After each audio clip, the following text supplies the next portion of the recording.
Given all the themes you see happening in 2021 and sort of the way the industry is moving and going, what are the challenges we're going to hit in 2022? What are the big obstacles that crypto has to overcome to achieve its growth?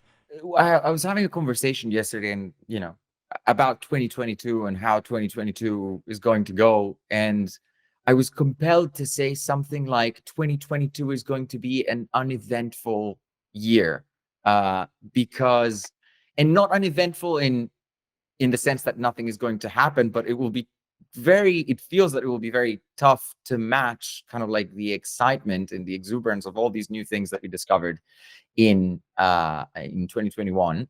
There's actually a lot of work to do, right? There's a lot of work to do on the infrastructure level. So scaling those environments, preventing them from spam, and kind of like sustainably allowing them to grow and new users to trickle in is one of the biggest challenges in at least in the infrastructure space, right? And like on the bed that all of this activity rests upon.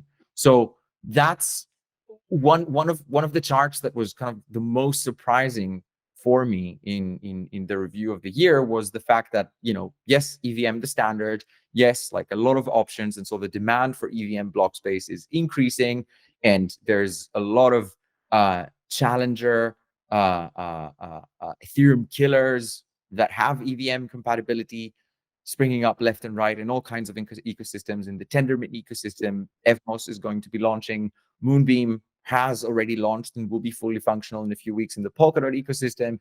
Solana is launching an EVM compatible environment. And then there's like, Ethereum sidechains like Polygon and Binance Smart Chain, for example. And we saw that these two can reach their limits. Like Avalanche needed to rethink how gas works on their C chain, which is the EVM compatible environment of Avalanche, because they got spammed with tons of transactions. Polygon had moments where they got spammed with tons of transactions. So figuring out how we can sustainably kind of grow the block space in general, but also like EVM block space specifically, I think will be one of the main challenges of 2022. And as you get, more excitement and more use cases and so on, it's usually kind of like in ecosystem and industry development sort of curves, it's usually where the infrastructure gaps are starting to really show. And so when I'm saying that it's not going to be a super exciting year in 2022, it's because like a lot of work is going to happen in the background. I don't mind the like boring phase because I don't know. There's like, isn't that they're saying it's like you can't build a plane and fly a plane at the same time? And like, it's probably kind of nice that we land the plane a little bit and start building it again so that we can fly faster or something. Sorry, that's a terrible metaphor, but you know what I'm saying. We've never talked about the concept of EVM compatibility on the podcast, but I think it's a really like nice narrative. So basically like EVM compatibility means that like developers on Ethereum can really deploy any smart contract to like any other blockchains.